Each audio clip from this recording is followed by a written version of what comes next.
प्रथम अध्याय में वो 4 ऐसे कारण दे रहे हैं जिसके कारण उनको युद्ध नहीं करना चाहिए। मेरा सारा शरीर कांप रहा है, मेरे रोंगटे खड़े हो रहे हैं, मेरा गांडीव धनुष मेरे हाथ से सरक रहा है और मेरी त्वचा जल रही है। हरे कृष्णा। श्रीमद् भगवद गीता सीरीज में आपका स्वागत है। पिछली बार हम प्रथम अध्याय का 27 नंबर श्लोक तक चर्चा किए थे और आज हम 28 नंबर श्लोक से लेकर 35 नंबर श्लोक तक आज चर्चा करेंगे, जिसमें मुख्य रूप से यही बताया गया है कि अर्जुन अभी अपने रिश्तेदारों को देखने के बाद, बंधुओं को देखने के बाद वो कई प्रकार के कारण देते हैं कि मुझे युद्ध क्यों नहीं करना चाहिए। तो मुख्य रूप से जो प्रथम अध्याय है, प्रथम अध्याय में वो 4 ऐसे कारण दे रहे हैं जिसके कारण उनको युद्ध नहीं करना चाहिए। पहला कारण क्या है कि मित्र बंधुओं के प्रति करुणा, ये पहला कारण है। दूसरा कारण है कि अगर मैं जीत भी जाऊंगा तो भी मैं इसको भोग नहीं कर पाऊंगा, क्योंकि मेरे रिश्तेदार नहीं होंगे, बंधु नहीं होंगे, तो मैं किसको दिखाऊंगा ये जीत को। तीसरा कारण है कि पाप की भय, पाप लगेगा मुझे। चौथा कारण दे रहे हैं कि जो फैमिली ट्रेडिशन है, तो जो फैमिली ट्रेडिशन है वो फैमिली ट्रेडिशन नष्ट हो जाएगा अगर मैं युद्ध करूंगा तो। और फिर दूसरे अध्याय में फिर वो डिसीजन नहीं ले पाते हैं, तो वो 5वां कारण है। तो इस अध्याय में मुख्य रूप से 4 कारण है। तो हम शुरू करते हैं 28 नंबर श्लोक से। अर्जुन उवाच दृष्टेमं स्वजनं कृष्ण युजुत्सुं समुपस्थितं सीदन्ति मम गात्राणि मुखं च परिशुष्यति।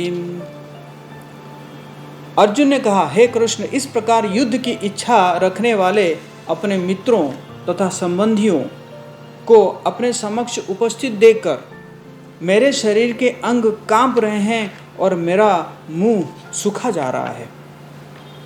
तो ये सब क्या है? करुणा का लक्षण है। मित्र और बंधुओं के प्रति जो करुणा है, उस करुणा का लक्ष्य है। अगला श्लोक। बेपथुश्च शरीरे में रोमहर्षश्च जायते गांडीवं संस्रंसते हस्तात् त्वक्चैव परिदह्यते। मेरा सारा शरीर कांप रहा है, मेरे रोंगटे खड़े हो रहे हैं, मेरा गांडीव धनुष मेरे हाथ से सरक रहा है और मेरी त्वचा जल रही है।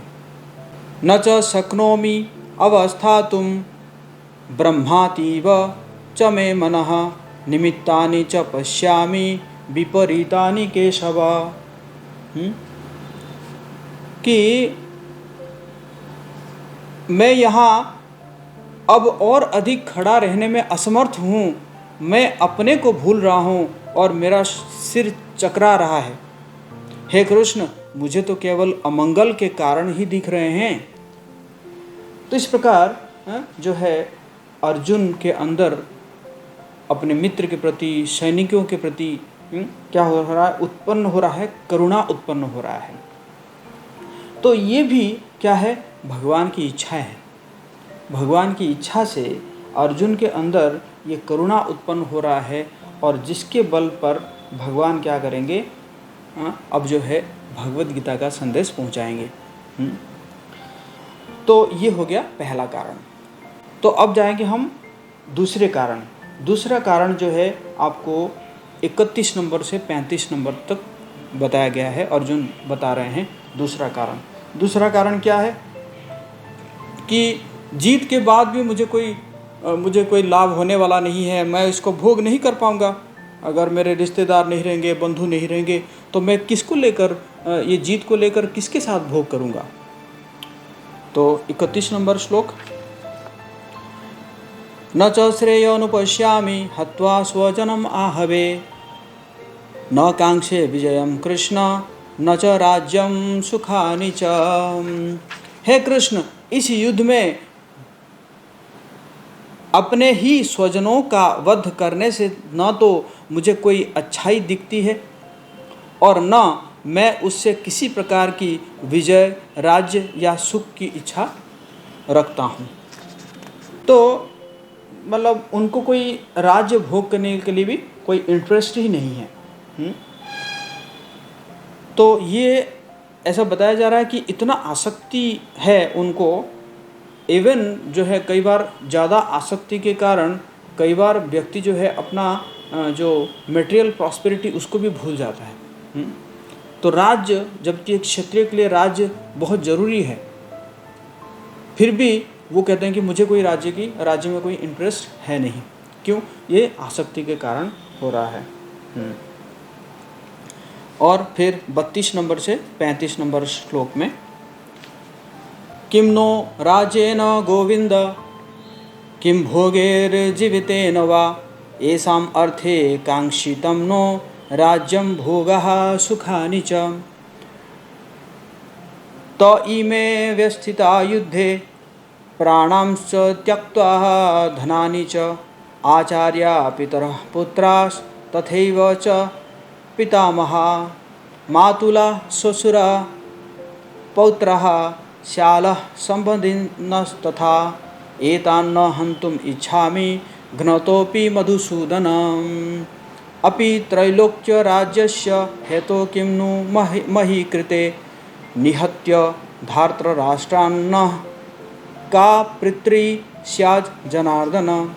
हे गोविंद, हमें राज्य, सुख अथवा इस जीवन से क्या लाभ, क्योंकि जिन सारे लोगों के लिए हम उन्हें चाहते हैं वे ही इस युद्ध में खड़े हैं। हे मधुसूदन, जब गुरुजन, पितृगण, पुत्रगण, पितामह, मामा, ससुर, पौत्रगण, साले तथा सारे संबंधी अपना अपना धन एवं प्राण देने के लिए तत्पर है और मेरे समक्ष खड़े हैं, तो फिर मैं इन सब को क्यों मारना चाहूँगा? भले ही वे मुझे क्यों न मार डाले। हे जीवों के पालक, मैं इन सबों से लड़ने को तैयार नहीं, भले ही बदले में मुझे तीनों लोक क्यों न मिलते हो।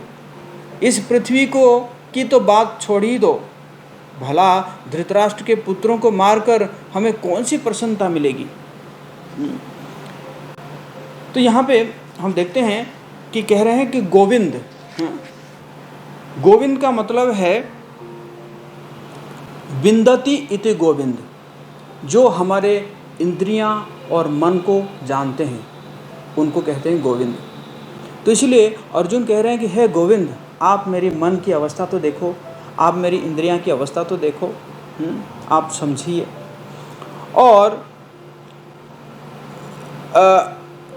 फिर कह रहे हैं कि हे जनार्दन। जनार्दन का मतलब क्या है? कि जनार्दन का मतलब है जो कि इस संसार में भार कम करने के लिए आते हैं, इस संसार से पाप नष्ट करते हैं। तो इसी प्रकार कह रहे हैं कि आप जनार्दन हैं, मारना है तो आप ही मारिए, आप मारेंगे तो आपको तो पाप नहीं लगेगा, लेकिन मैं मारूंगा तो मुझे तो पाप लग जाएगा, है कि नहीं।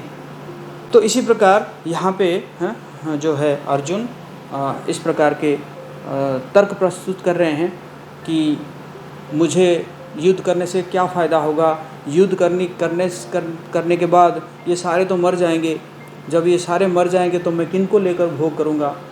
कोई अगर भोग करता है तो अपने रिश्तेदार, बंधुओं, मित्रों के साथ तो भोग करता है। जब मेरे मित्र नहीं रहेंगे, बंधु नहीं रहेंगे और ये स्वजन परिजन नहीं रहेंगे तो मैं किनके साथ भोग करूँगा अगर मैं राज्य जीत भी जाऊँ तो। कह रहे हैं कि पृथ्वी लोक तो क्या है, मुझे अगर तीनों लोक में दे दिया जाए फिर भी मुझे कोई फ़ायदा नहीं होगा और मैं इसको जो है जीतना नहीं चाहता हूँ, मैं युद्ध नहीं करना चाहता हूँ। तो इसी प्रकार वो दूसरा रीज़न दे रहे हैं। तो अगला वीडियो में हम फिर चर्चा करेंगे और जो बाकी दो रीज़न। हरे कृष्णा, बने रहिए और इस वीडियो को ज़्यादा से ज़्यादा शेयर कीजिए, इस चैनल को सब्सक्राइब कीजिए ताकि आपको इसी प्रकार जो है गीता के ऊपर वीडियो और बाकी जो टॉपिक के ऊपर वीडियो वो मिलता रहे। हरे कृष्णा, बहुत बहुत धन्यवाद।